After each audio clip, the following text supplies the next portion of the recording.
اعوذ باللہ من الشیطان الرجیم بسم اللہ الرحمن الرحیم وَلِمَنْ خَافَ مَقَامَ رَبِّهِ جَنَّتَانِ فَبِأَيِّ آلَاءِ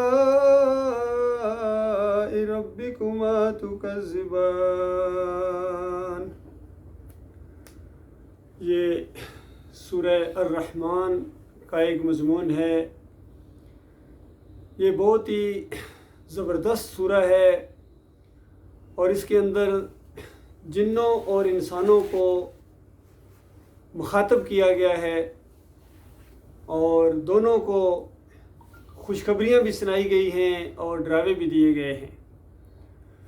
نبی صلی اللہ علیہ وآلہ وسلم نے جب یہ سورہ پڑھی نازل ہونے کے بعد صحابہ اکرام کے سامنے، تو کہا کہ تم لوگوں نے مجھے وہ جواب کیوں نہیں دیا ہے جب میں نے اپنے بھائیوں یا تمہارے بھائیوں جنوں کے سامنے یہ سورہ پڑھی تھی؟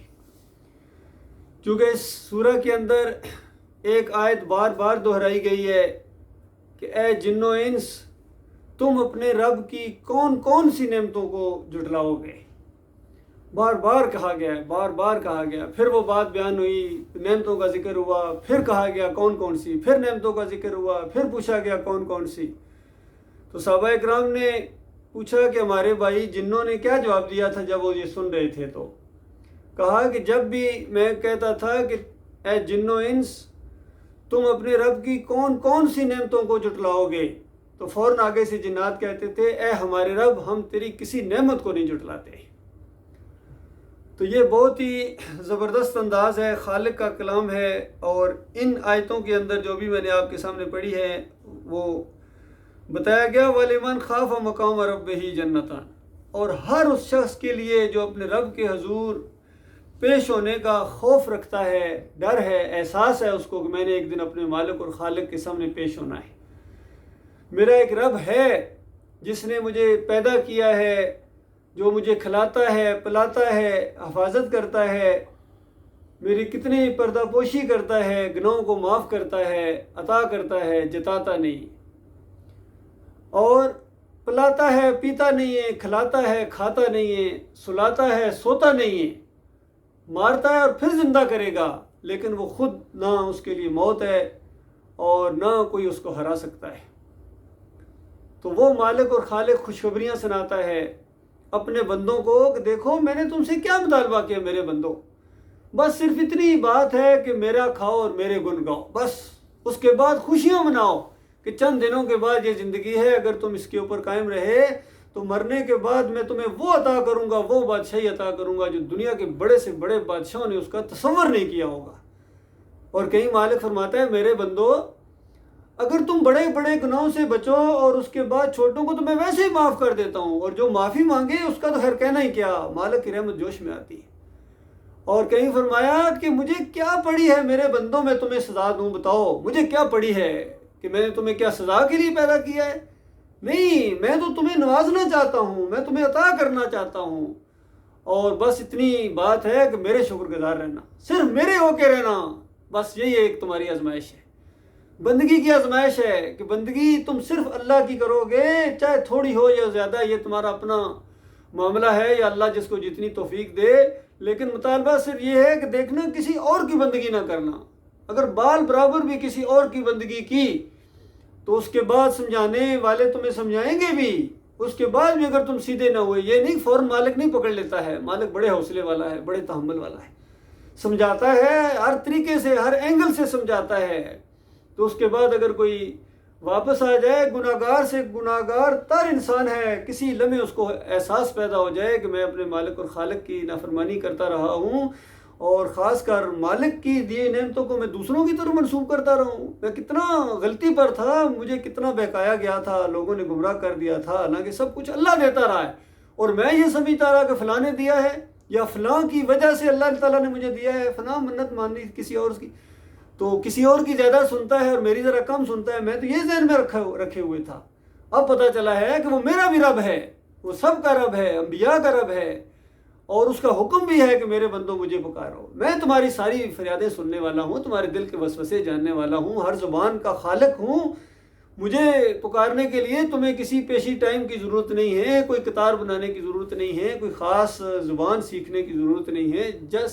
جس وقت، جس لمحے، جس جگہ سے، چاہے کھڑے ہو، چاہے لیٹے ہوئے ہو، چاہے بیٹھے ہوئے ہو، تو میں تمہاری پکاروں کا سنتا ہوں اور جاننے والا ہوں تمہاری ضروریات کا، اور میں تم سے زیادہ جانتا ہوں کہ کون سی بات تمہارے حق میں بہتر ہے، کون تمہارے لیے کیا چیز نقصان دہ ہے، اور تمہاری کوئی دعا جو ہے وہ رد نہیں جائے گی، یا اسی وقت وہی چیز پوری کر دی جائے گی، یا اس سے بہتر عطا فرماؤں گا، یا اس کو ذخیرہ کر دوں گا آخرت کے لیے تمہاری دعاؤں کو۔ اور وہاں جب تم دیکھو گے انبار لگے ہوئے نیکیوں کے ایسے ایسے پہاڑوں جیسے اعمال ہوں گے، اور تم حیران رہ جاؤ گے کہ یہ نیکیاں کہاں سے آ گئیں۔ اس کی مثال دنیاوی لحاظ سے ہے کہ کوئی بندہ اپنے بینک اکاؤنٹ چیک کرنے جائے اور وہاں کروڑوں خربوں ملین ڈالر اندر پڑے ہوئے، بندہ حیران رہ جائے یہ کہاں سے آ گئے۔ اسی طریقے سے اس سے زیادہ انداز سے وہاں ہوگا کہ ایسی ایسی نیکیاں وہاں ہوں گی پہاڑوں جتنی، بندہ حیران رہ جائے گا کہ یہ کہاں سے آ گئیں، اور اس وقت بتایا جائے گا یہ تمہاری وہ دعائیں ہیں جو دنیا میں تم نے مانگی تھی اللہ سے اور وہ قبول نہیں ہوئی تھی، اور تو سمجھ رہا تھا کہ پتہ نہیں کیا معاملہ ہے، اللہ تعالیٰ نے تمہارے لیے ذخیرہ کر دیا تھا آخرت کے لیے۔ تو نبی علیہ السلام فرماتے ہیں کہ مومن کہے گا کاش میری دنیا میں کوئی دعا قبول نہ ہوتی، کاش وہ جو دنیا میں قبول ہو گئی تھی وہ بھی نہ قبول ہوتی۔ دنیا کا معاملہ ہے، وقت تو برل گزر ہی جانا تھا، آج وہ بھی یہاں پہاڑوں کی طرح مال کی شکل میں میرے سامنے یہاں آتی ہیں۔ آج تو یہ جو گریڈنگ ہونے والی ہے، یہ جو ایوارڈ ملنے والا ہے، اور جو بڑے بڑے درجات ملنے والے ہیں، وہ اللہ تعالیٰ اسی کے مطابق بنائے گا۔ کاش وہ دعائیں، وہاں مشکلات میں تھوڑی سی برداشت کر لیتا، لیکن آج درجات اور اونچے ہو جاتے اس انداز سے۔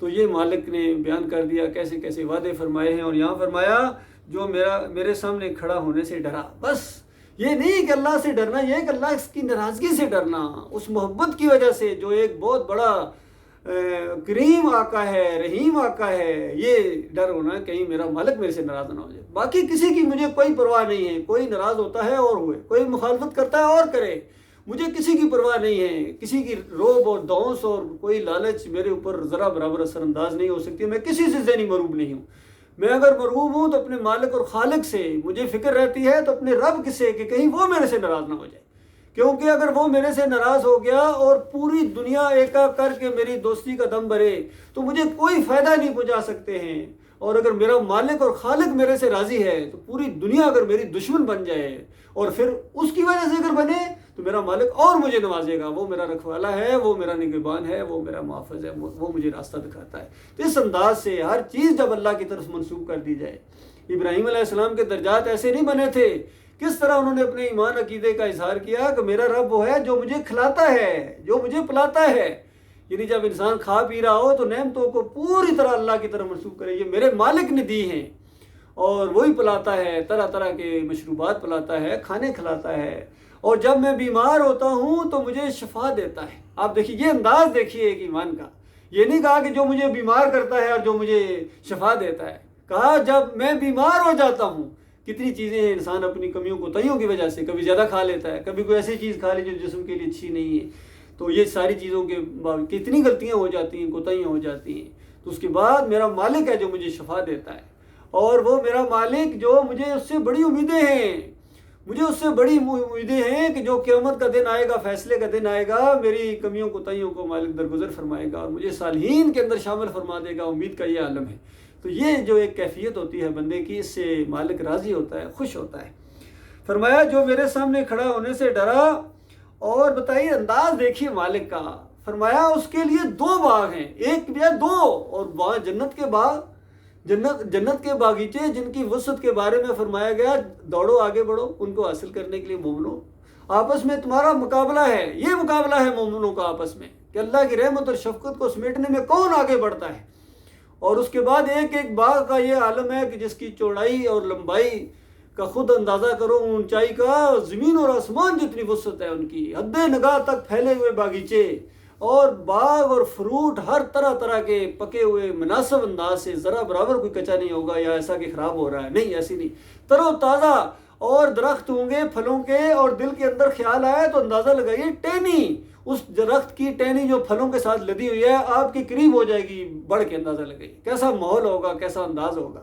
دل کرے تو مشروم کی شکل میں وہی پھل آپ کے سامنے گلاسوں میں رکھ دیا جائے، دل کرے تو کٹا ہوا آپ کے سامنے، دل کرے تو اس کا جناب چاٹ بنا کے طرح طرح کے پھل بنا کے اس کے اندر ایسے، اور اس کے اندر بال برابر کسی ذائقے کے اندر، یا اس کے اندر یہ نہیں کہ نمک تیز ہو گیا یا مرچیں تیز ہوں گی، مسالہ ذرا کم ہے، ذائقے کے بھرپور انداز سے وہ سامنے آئیں گے۔ اسی لمحے خیال کریں تو طرح طرح کے گوشت اور بنے ہوئے بکرے اور تیتر اور بٹیر اور طرح طرح کے پرندے، اور کبھی روسٹڈ اور کبھی ان کے اندر کس طرح جو آپ کے دل کے اندر آئے۔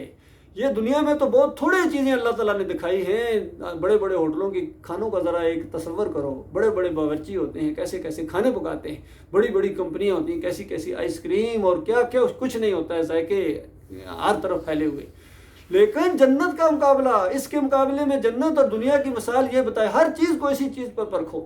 یہاں کا فرنیچر وہاں کا کیا مقابلہ کرے گا، یہاں کے قالین وہاں کے قالین کا کیا مقابلہ کریں گے، یہاں کے بڑے بڑے محل سونے چاندی کے وہاں کے محلات کا کیا مقابلہ کریں گے، یہاں کے جو خدمتگار اور یہ سرونٹس ہوتے ہیں، یہ بیٹ مین ہوتے ہیں، یہ وہاں کے ان نوکروں کا کیا مقابلہ کریں گے، اور یہاں کی جو ہوتی ہے شریک حیات بیویاں، یہ وہاں کی بیویوں کا کیا مقابلہ کریں گے۔ صرف ایک چھوٹی سی مثال کے ذریعے سمجھایا۔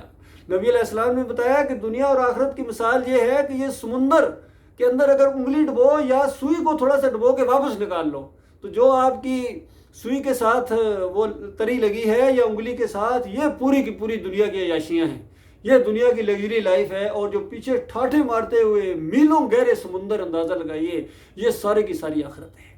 اللہ تعالیٰ نے اس انداز سے یہ باتیں بیان کی ہیں۔ ایسے نہیں لوگوں نے گردنیں کٹائی تھیں، ایسے نہیں لوگوں نے جو ہے اس دین کی خاطر قربانیاں دی تھیں۔ وہ دین جس کی خاطر لوگوں نے اپنے بچوں کو پیش کر دیا، اپنے رشتہ داروں کو، قریبی اپنے آپ کو پیش کیا، جس کے لیے وہ رو رو کے گڑ گڑا کے دعائیں مانگا کرتے تھے، اللہم ارزقنی شہادۃ فی سبیلک، یا اللہ اپنے راستے میں اس شہادت کی نعمت سے مالا مال کر دے کہ میری جان چلی جائے تیرے دین کی سربلندی کے لیے۔ اور پھر بتایا اس انداز سے کہ مومنو، تمہاری جان اور تمہارا مال اور تمہارے اوقات اور جو سب کچھ ہے یہ بک چکا ہے، حالانکہ اسی اللہ کا دیا ہوا ہے، تم نے سودا کر لیا ہے شعوری طور کے اوپر، یہ سب کچھ اب ہمارے مالک کا ہے، اور اس کے بدلے میں اللہ تعالیٰ تمہیں جنت دے گا۔ بتائیے کتنا عظیم مالک ہے، اپنی شان کے مطابق سودا کیا ہے، اپنی شان کے مطابق۔ حالانکہ یہ کوئی چیز ہماری بھی ہوتی تو پھر دیتے اللہ کو اس کے بدلے میں جنت، تو یہ بھی بہت بڑی بات ہوتی۔ کوئی ریشو نہیں ہے اس کے اندر کہ چند لمحوں کی یہ زندگی 50-60 سال اگر آپ اللہ کی فرمانبرداری میں گزار دیں، اور یہ نہیں کہ تم اللہ کے بندے بن جاؤ گے تو یہ دوستیاں ختم ہو جائیں گی، رشتہ داریاں ختم ہو جائیں گی، کھانے پینے ختم ہو جائیں گی، یہ نہیں بتایا یہ میں اس کے اندر اور اضافے کروں گا۔ دوستیاں ایسی ہوں گی کہ مزہ آ جائے گا، پرخلوص مخلص دوست آپ کو ملیں گے، رشتہ داریاں ہوں گی، کھانے پینے ہوں گے، اچھا رہائش، اچھا کھانے لباس، اس سے نہیں منع کیا گیا۔ یہ تو خوبصورتی کی چیزیں ہیں جو زینت اللہ نے دنیا میں بندوں کے لیے نکالی ہے، مالک خوش ہوتا ہے اس سے۔ اور یہ دنیا میں تو سب کے لیے ہیں، مومن بھی یہ کر رہے ہیں، برت رہے ہیں، کافر مشرک بھی کر رہے ہیں، لیکن آخرت وہاں تو صرف اور صرف یہ مومنوں کے لیے ہوں گی۔ ایسے ایسے لباس ہوں گے، ایسے ایسے ڈیزائننگ کے ساتھ، اور ایسے ایسے وہاں محلات ان کو ملیں گے، اور ایسی ایسی چیزیں ہیں کہ عقل حیران ہے۔ اور سچی اور آخری بات یہ ہے میرے بھائیوں کہ جو قرآن میں بیان کر دیا، جو نبی علیہ السلام نے حدیثوں میں بیان کر دیا، یہ تو بہت تھوڑا ہے۔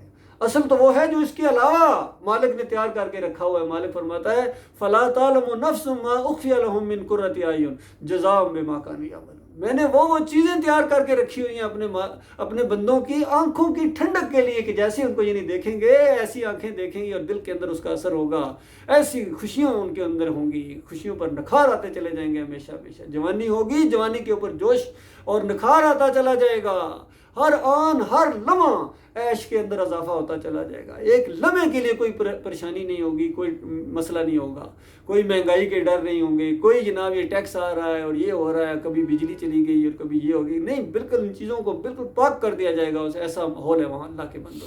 یہ کس کے لیے ہے؟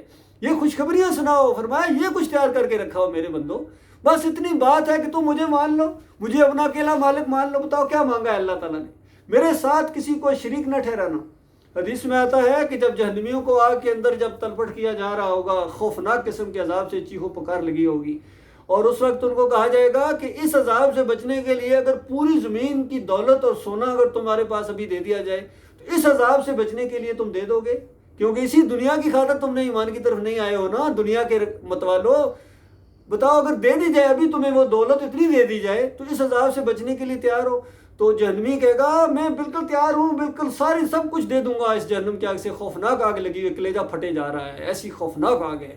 اور ایسی آگ ہے اللہ کے بندو، اس دنیا کی آگ سے 70 گنا بڑی آگ ہے، 70 گنا تیز آگ ہے۔ ایسی آگ کے اندر انسانوں کو رکھا جائے گا، وہ تیار ہو جائے گا۔ اس وقت کہا جائے گا کہ جھوٹے کذاب، یہ تو بڑی بات ہے، تو کیسے کرے گا یہ معاملہ؟ بہت کم مطالبہ تم سے اللہ تعالیٰ نے کیا تھا جب تم آدم اپنے باپ کی پشت میں تھے، اور اس وقت اللہ نے تم سے عہد لیا تھا کہ دیکھو کیا میں تمہارا رب نہیں ہوں؟ وہ عہد و پیمان بھی ہوئے تھے، سب کچھ ہوئے، اس کے بعد تم نے معاملہ شروع کر دیا۔ اور ایک تم سے مطالبہ کیا گیا تھا کہ دیکھنا میرے ساتھ شرک نہ کرنا، بس اتنی بات تم نے نہیں مانی ہے، اب چکھ مزے۔ اب ایک دنیا کیا، کروڑ خربوں دنیا بھی اگر تم سونے کی دے دو تو اللہ ان کو کیا کرے گا؟ اللہ تو ایک اشارے کے اوپر پوری کائنات، خربوں کائناتوں کو سونے کا بنا دے، ایک صرف ارادے سے وہ ان چیزوں کو نہیں چاہتا ہے۔ وہ تو یہ چاہتا ہے کہ میرے بندے میرے مخلص ہوں، بس صرف مجھ سے مانگیں۔ اور یہ ایسی مخلوق اللہ نے بنائی ہے، یقین کیجئے آپ سوچیں حیران کر دے۔ ایسے نہیں اشرف المخلوق اس کو بنایا، یہ سب سے بہترین مخلوق اللہ نے بنائی۔ یہ ایسی مخلوق ہے کہ جو مانگتے ہوئے تھکتا نہیں ہے، یہ آگے بڑھتا جاتا ہے۔ کبھی جس طرح حدیث میں آتا ہے کہ آدم کے یہ بچے، اس کو اگر سونے کی ایک وادی دے دی جائے تو یہ کہے گا 2 ہونی چاہیے، 2 دے دی جائیں تو کہے گا کہ 3-4 ہونی چاہیے۔ یہ اس کا مزاج ایسا ہے، اس کی سرشت ایسی ہے۔ اور ایسی مخلوق اللہ نے بنائی ہے کہ یہ مانگتا جاتا ہے، مانگتا جاتا ہے، اور مالک چونکہ ایسا ہے کہ وہ دینے میں تھکتا نہیں ہے، وہ دیتا جاتا ہے، اس کے خزانے پر ہیں۔ تو اس انداز سے یہ سوچئے میرے پیارے بھائیوں، یہ انجام ہونے والا ہے۔ اور یہی بات انبیاء اپنے دور کے اندر لوگوں کو سمجھاتے تھے، بڑی سادہ بات کہ دیکھو یہ ساری نعمتیں اللہ کی ہیں، یہ تمہارا رب ہے جو ہوائیں چلاتا ہے، بارشیں برساتا ہے، زمین اس نے بنائی ہے، تمہیں اللہ نے پیدا کیا ہے، اور اس کا حکم ہے کہ بس صرف اس کی بندگی کرو، اس کے حکم کے مطابق اپنی زندگی بسر کرو۔ دیکھنا کسی اور کے سامنے نہ جھکنا، کسی اور کو نہ پکارنا، کسی اور کا احسان تمہارے اوپر کوئی نہیں ہے، تمہارے رب کا احسان ہے۔ تو یہ بات مانو۔ تو جو یہ بات مان جاتے تھے وہ مسلمان ہو جاتے تھے، اور جو بات نہیں مانتے تھے، جو دنیا دار ہوتے تھے، بدمعاش قسم کے لوگ ہوتے تھے، فراڈیے قسم کے لوگ ہوتے تھے، بدکار قسم کے لوگ ہوتے تھے، ان کے اوپر اصل میں یہ چوٹ پڑتی تھی، ان کی رکاوٹ ان کے اندر آ جاتی تھی، تو وہ یہ بات نہیں مانتے تھے۔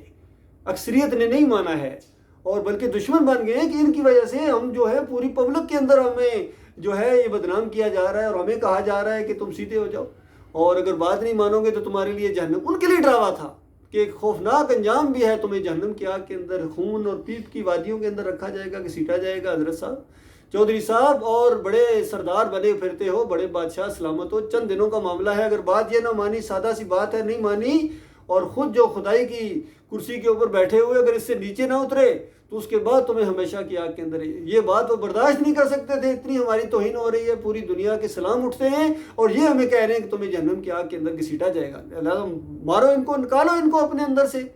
تو یہ کشمکش رہی ہے دنیا کے اندر۔ تو یہاں بتایا گیا کہ جو اللہ کے بندے بن جائیں گے اور اللہ سے ڈریں گے، مالک فرماتا ہے ان کے لیے 2 باغ ہیں۔ پھر ان 2 باغوں کا نقشہ کھینچا گیا ہے کہ ہری بھری ڈالیوں کے اندر بھرپور پھلوں کے ساتھ، اور بتاؤ جنو انسان، جس انسان کے حصے میں یہ چیز آ جائے۔ آج تم دنیا میں لڑتے ہو ایک چھوٹے سے پلاٹ کے لیے، 5 مرلے کے پلاٹ کے لیے، چھوٹا سا کوئی باغیچہ ہو جائے اس کے اوپر لڑتے ہو، بیچ میں اگر ایک کوٹھی بنی ہوئی ہے، 2 محل بنے ہوئے، اس کے لیے تم سمجھتے ہو۔ تو بتاؤ وہ بڑے بڑے زمین اور آسمان جتنے جن کو ملنے والے ہیں، تو پھر کون سی نعمتوں کو جھٹلاؤ گے؟ اور فرمایا دونوں باغوں میں 2 چشمے رواں، حالانکہ بے شمار چشمے، یہ لیکن 2 خصوصیت کے ساتھ ذکر کیا گیا ہے، ایسے ابلتے ہوئے چشمے ابھی دنیا میں دیکھو میرے بھائیوں، کبھی یہ آبشاریں ہوتی ہیں، یہ دیکھو کیسے خوبصورت منظر ہے، یہ دنیا کے ہیں، اور جنت کے اندر جو اس طرح ابلتے ہوئے چشمے ہوں گے نتھرے ہوئے پانی کے۔ فرمایا اپنے رب کی کون سی نعمتوں کو جھٹلاؤ گے؟ 2 باغوں میں ہر پھل کی 2 قسمیں، اوئے سبحان اللہ، ہر پھل کی 2 قسمیں، 2 قسمیں، کیا بات ہے، سبحان اللہ۔ فرمایا اپنے رب کی کون سے انعامات کو جھٹلاؤ گے؟ جنتی لوگ ایسے فرشوں پر تکیے لگا کے بیٹھے ہوں گے جن کے استر زبیر اور ریشم کے ہوں گے۔ یہ وہاں نقشہ کھینچا گیا، یہ دنیا کے بیڈ اور دنیا کے یہ صوفے کیا مقابلہ کریں گے ان کا۔ فرمایا باغوں کے ڈالیاں پھلوں کی جھکی پڑی رہی ہوں گی ان کے اپنے رب کی کون سے انعامات کو تم جھٹلاؤ گے؟ اور ان نعمتوں کے درمیان کیا یہ نعمتیں کم تھیں؟ ان نعمتوں کے درمیان شرمیلی نگاہوں والی ہوں گی. شرمیلی، پہلے ان کی صفت، عورت کی بڑی صفت ہے شرم و حیا والی ہو. فرمایا شرم و حیا والی، ایسی کہ ان کے سامنے، اپنے خاوند کے سامنے جب ہوں گی تو اپنی آنکھیں نہیں اوپر اٹھا سکے، شرم و حیا کی وجہ سے اور محبت کی وجہ سے. ایسی ہوں گی ان کی، اور جنہیں ان جنتیوں سے پہلے کبھی کسی انسان یا جن نے چھوا تک نہیں ہوگا، ایسی پاکیزہ ہوں گی اور ایسی اپنی خاوندوں کی لیے مخصوص کی گئی ہوں گی. اور فرمایا اپنے رب کی کن کن نعمتوں کو تم جھٹلاؤ گے، ایسے خوبصورت جیسے ہیرے اور موتی. یعنی ان کی خوبصورتی کا کیا کہنا، ایسی ان کی خوبصورتی کا ایک مثال دی گئی. جس طرح قیمتی موتیوں کو، ہیروں کو کیسے چمکیلے، اس کو کیسے بند کر کے رکھا ہوتا ہے، کوئی گرد و غبار ان کے اوپر نہیں ہوتی ہے، اس طرح ان کی بیویوں کا حسن ہوگا. فرمایا اپنے رب کی کن کن نعمتوں کو تم جھٹلاؤ گے، اور نیکی کا بدلہ نیکی کے سوا کیا ہے. تم اچھے لوگ تھے، تم اپنے رب کے رہے، تم پاکیزہ لوگ تھے، تم نے اپنے مالک کی بات کے اوپر اعتماد کیا، یقین کیا، تو جو اچھے رہے، نیکیاں کرتے رہے. اسی لیے بتایا کہ دیکھو نیکی کو ہر بندہ سمجھتا ہے نیکی، کسی کی چوری نہ کرو، کسی کو تنگ نہ کرو، گالی نہ دو، یہ نہ کرو، وہ نہ کرو، ساری بندہ سمجھتا ہے اچھی چیزیں نیکیاں ہیں. بتایا گیا کہ اگر یہ تم نیکیوں سے پہاڑوں جتنی نیکیاں بھی کر کے پوری دنیا کو نیکیوں سے بھر کے اگر آگے، لیکن اگر دیکھنا میرے ساتھ شرک کیا تو تمہاری یہ ساری نیکیاں برباد کر دی جائے گی. اس ایمان کے نقطے کو سمجھنے کی کوئی، یہ وہ نقطہ ہے جو انبیاء کہا کرتے تھے. اور مثالیں دی اللہ نے کہ ان لوگوں کو بتاؤ، میرے بندوں کو بتاؤ کہ تم کیا چیز ہو. اللہ ہمیں بھی کہتا ہے، جن انبیاء کو یہ کہتا ہے کہ وَلَوْ أَشْرَكُوا لَحَبِطَ عَنْهُمْ مَا كَانُوا يَعْمَلُونَ. اگر یہ انبیاء بھی شرک کریں، میرے علاوہ کسی اور کو پکاریں. یہاں تفصیل نہیں بیان کی، شرک بالکل واضح چیز ہوتی ہے کہ میرے علاوہ اگر کسی اور کو پکار لگائیں، کسی اور کے سامنے رکوع و سجود کریں، کسی اور کی نظر و نیاز کریں، کسی اور کو خوش کرنے کا اگر دل کے اندر ہو، جس طرح اللہ کے ساتھ ہوتا ہے، کسی اور کی محبت ایسی ہو جیسی محبت اللہ والی ہوتی ہے، اگر اس انداز سے کریں گے تو میں ان کے بھی اعمال برباد کر دیتا. یہ اللہ کی غیرت کا معاملہ ہے. اللہ کے اس نظام کے اندر کسی اور کی بادشاہی کا شائبہ تک نہیں ہے، وہ اکیلا ہے اور بے نیاز ہے. یقین کیجئے اگر وہ جنوں کو بھی نہ پیدا کرتا، وہ انسانوں کو بھی نہ پیدا کرتا، وہ فرشتوں کو بھی نہ پیدا کرتا، تب بھی وہ اپنی ذات میں آپ محمود تھا. وہ ایسی عظیم ہستی ہے میرے پیارے بھائیوں. ایک دوسری روایت کے اندر آتا ہے، نبی علیہ السلام نے فرمایا کہ اللہ فرماتا ہے، یہ حدیث قدسی کا انداز ہوتا ہے، اللہ فرماتا ہے کہ سارے کے سارے جنوں، اگلوں اور پچھلوں، سارے کے سارے انسانوں، مردوں، عورتوں، بچوں، بڑوں، جتنے ابھی ہو یا جتنے بعد میں بھی آنے، وہ بھی آ جائیں، پچھلے بھی آ جائیں. غور کیجئے، اگر ایک میدان میں کھڑے ہو جاؤ اور ہر آدمی، ہر بچہ، ہر عورتیں اپنے اپنے ذہن کے مطابق مجھے سے مانگنا شروع کر دیں. آپ ذرا تصور کیجئے کیا کیا مانگا جائے گا. مرد کیا کیا مانگیں گے، عورتوں کی کیا کیا ڈیمانڈ ہوتی، بچے کیسے کیسے کھلونے مانگیں گے اور کیسی کیسی چیزیں مانگیں گے، ان کے دماغ میں کیا کیا چیز آئے گی، کھانے، ٹافیاں، ایسی ایسی چیزیں، بسکٹ، کیا کیا مانگنا شروع ہو جائیں. جنات کیا کیا مانگیں گے. مالک فرماتا ہے سارے مانگتے مانگتے تھک جائیں، اور پھر ان کو جب کوئی سمجھنا ہے آپ کیا مانگیں، جو چیز ذہن میں آتی ہے وہ تو مانگ چکے. تو نبی علیہ السلام فرماتے ہیں کہ اللہ فرماتا ہے کہ میرے بندو، میرے خزانوں کے اندر اتنی کمی نہیں آئے گی جتنی سوئی کو سمندر کے اندر ڈالنے کے بعد جب نکالو گے تو بہرحال سمندر کے اندر کمی آ جاتی ہے، لیکن مالک فرماتا ہے میرے خزانوں کے اندر اتنی کمی بھی نہیں آئے گی. اندازہ لگاؤ میرے پیارے بھائیو، ذرا سوچو. کئی دفعہ بڑی بڑی چیز ذہن میں آ جاتی ہے، مانگتے ہیں، دعائیں مانگتے ہیں، کچھ کبھی عجیب بھی لگتا ہے کہ کوئی زیادہ لگتا ہے بڑی مانگ لی ہے چیز، لیکن جب مالک اس ذہن کی طرف دھیان جاتا ہے تو ایسا لگتا ہے بہت تھوڑی مانگی ہے. یہ مالک کی شان ہے. اللہ تعالیٰ اپنے بندوں کے ساتھ کہتا ہے کہ نیکی کا بدلہ نیکی کے سوا کیا ہے. تم نے کیسا بڑا عمل لے کے آئے ہو کہ اپنے مالک، تم نے تعداد کو نہیں دیکھا ہے، تم نے رسم و رواج کو نہیں دیکھا ہے، تم نے کسی کی بدماشی کو نہیں دیکھا ہے، کسی چیز کی طرف تم نے دھیان نہیں کیا ہے، تم نے صرف میری طرف دھیان کیا ہے کہ ہمارے مالک کا کیا معاملہ ہے. بس میرے اس مطالبے کو تم نے پورا کر دیا ہے، اور اس کے بعد اب خطرہ ختم، ہماری موت کے ساتھ معاملے ختم ہو گئے، اب کوئی تمہیں گمراہ کرنے والا نہیں. تو اس طریقے سے بیان کیا. اور پھر انسانوں کتنی بڑی تم نے کامیابی حاصل کی ہے اس انداز سے کہ اب اپنے رب کی کون کون سی نعمتوں کو اور اس کی صفات کا تم انکار کرو گے. آپ بتائیے کیا جو کچھ ابھی بیان ہوا ہے کیا یہ کم تھا؟ مالک کی دین ذرا انداز دیکھیے. مالک فرماتا ہے ابھی کہاں، ابھی اور آگے سنو، اور ان 2 باغوں کے علاوہ 2 باغ اور ہیں. اندازہ لگائیے، مالک کی رحمت جوش میں آئی ہوئی ہے. تو اس انداز سے یہ بیان کیا، فرمایا اپنے رب کی کون کون سی نعمتوں کو تم جھٹلاؤ گے. پھر ان دونوں باغوں میں ان کے جو ہے اللہ تعالیٰ نے ان کا نقشہ کھینچا. اگر آپ یہ پڑھنا چاہیں آگے پڑھیے، پوری صورت کا یہی انداز ہے اللہ کے بندوں.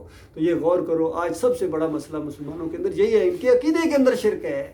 اور ان کے عقیدے کے اندر خرابی ہے. انہوں نے اللہ کے علاوہ اور داتا بنائے ہیں، اور دستگیر بنائے ہیں، اور مشکل کشا، اور حاجت روا، اور غریب نواز، اور یہ فرقوں میں بٹ گئے ہیں. ان کے مذہبی فرقے بنے ہیں کثرت کے ساتھ. اللہ نے منع کیا تھا دیکھنا ٹکڑوں میں نہ بٹنا، اور اللہ کی رسی کو مضبوطی کے ساتھ پکڑ لینا. اللہ کی رسی بتایا گیا یہ کتاب اللہ ہے، یہ اللہ کی کتاب ہے. الحمدللہ سے لے کر والناس تک یہی مسئلہ ہے کہ تمہارا داتا اللہ ہے، دستگیر اللہ ہے، مشکل کشا اللہ ہے، حاجت روا اللہ ہے.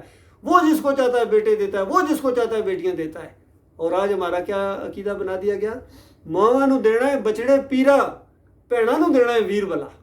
بابا شاہ جمال پتر دیوی رتے لال، بری بری مام بری میری کھوٹی قسمت کرو کھری. یہ پکاریں ہر طرف، پیر جو میرا دمڑیاں والا پیر شاہ کلندر، ہر مشکل وچ مدد کریندہ دعا جہانا اندر. یہ اندازہ لگائے، یہ دماغ بنا دیا. ان کے وسیلے سے کہتے ہیں کائنات بنی ہے، ان کی وجہ سے بنی ہے. بتاؤ، اللہ فرمایا وَمَا خَلَقْتُ الْجِنَّ وَالْإِنسَ إِلَّا لِيَعْبُدُونَ. میں نے جنوں اور انسانوں کو اپنی بندگی کے لیے پیدا کیا ہے، انبیاء کو اپنی بندگی کے لیے پیدا کیا ہے. ان کے لیے کائنات نہیں، اپنی بندگی کے لیے اس کائنات کو بنایا. پوری کائنات میری بندگی کر رہی ہے، میری فرما برداری کر رہی ہے. اور اگر ان میں سے کوئی ایک اگر میرے علاوہ کسی اور کی بندگی کرتا، میں اس کو جہنم کی آگ کے اندر ٹھونس دیتا. اور کوئی تم میں ایسا نہیں ہے جو میرے سے اس کو بچا سکے. تو اللہ کے بندو، بالکل یہ پورے قرآن کا یہ مضمون ہے. الحمدللہ سے لے کر والناس تک یہ تقریباً 90-95% پورا بیان ہے، مضمون ہے. یہ اللہ کی توحید اور وحدانیت کے اوپر ہے. سارے انبیاء اسی ایمان عقیدے کو بیان کرتے رہے. نوح علیہ السلام کا 950 سال کا دور اسی نقطے کے گرد گھومتا ہے. نماز روزے حج کا کہیں ذکر ہی نہیں ہے. پہلے ایمان تو لاؤ، پہلے اللہ کو تو پہچانو، پھر نمازیں پڑھنا. آج یہ کوئی جناب 27 گناہ کے چکروں میں جا کے فرقہ پرست کوئی بریلوی بنا ہوا ہے، کہ دیوبندی بنا ہوا ہے، کہ اہل حدیث بنا ہوا ہے، کوئی شیعہ، چکرالوی، سہروردی، نقشبندی، قادیانی، کیا کتنے فرقے ہیں ان کے. کوئی مسلک ایسا نہیں جس کے عقیدے کے اندر شرک نہ ہو. یہ چیلنج ہے، ہر جگہ اس بات کو بیان کیا جا سکتا ہے، ثابت کیا جا سکتا ہے. تو اللہ کے بندو، یہ دعائیں ان سے منگواتے ہیں، یہ دعائیں مانگتے ہیں مگر بچوں کی طرح روتے ہیں. بتاؤ.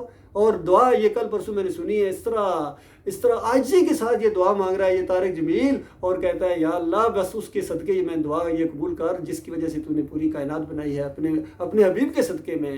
تو ایسا شرک ہے، ایسا کفر ہے اللہ کی کتاب کا جس پر اللہ کا غضب نازل ہوتا ہے. تو ایسے لوگوں سے دعائیں مانگیں گے تو اللہ دعائیں قبول کرے گا، اس کے عذاب کا کوڑا اور برستا چلا جائے گا. یہ ہر جگہ طوفان، یہ زلزلے، اور یہ نفرتیں، اور یہ آپس میں لڑائیاں جھگڑے، مہنگائی، اور اپنے کافروں اور مشرکوں کو اللہ تعالیٰ نے چوروں ڈاکوؤں کو جو آپ کے اوپر مسلط کیا، ایسے نہیں کیا ہے. یہ تم نے اللہ کے ساتھ بے وفائی کی ہے، کلمے کے ساتھ غداری کی ہے، اور اس وجہ سے اللہ نے تمہیں پکڑا ہے. اور یہ بالکل آج دنیا کی ذلت اور خواری ہے. ایٹم بم ہونے کے باوجود، کمانڈو دستے ہونے کے باوجود، بہترین فوجیں ہونے کے باوجود، پوری دنیا میں تمہاری مسلمانوں عزت اور کوئی وقار نہیں ہے. تم نے اللہ کے ساتھ شرک کیا ہے. تمہیں دنیا کو توحید کی دعوت دینی چاہیے تھی. اب کسی نبی نے نہیں آنا ہے، یہی دعوت ہے. سب کچھ موجود ہے، قرآن کے اندر موجود ہے، صحیح حدیث کے اندر موجود ہے. لیکن کیا ہے اس کے بعد؟ کیا ہے؟ بس یہ فرقہ بندی ہے، یہ چڑھاوے ہیں، یہ نذرانے ہیں، عرس اور میلے ہیں، بابا جی سنتے ہیں، دیتے ہیں، دلاتے ہیں. سب کچھ ہو رہا ہے، سارے اس میں لگے ہوئے ہیں. بڑے بڑے علماء اس میں لگے ہوئے ہیں، بڑے بڑے افسر، فوجی افسر اور سول کے بڑے بڑے بیوروکریٹ اور بڑے بڑے جج جا کے ماتھا ٹیکتے ہیں. اور کوئی ان کو ہوش نہیں ہے کہ اس کے اوپر اس کے خلاف کوئی سو موٹو ایکشن لیں. کیوں؟ ایمان نہیں ہے، ایمان خالص نہیں ہے، اللہ کی عزت کا کوئی مقام نہیں ہے. تو کیسے خیر آئے گی؟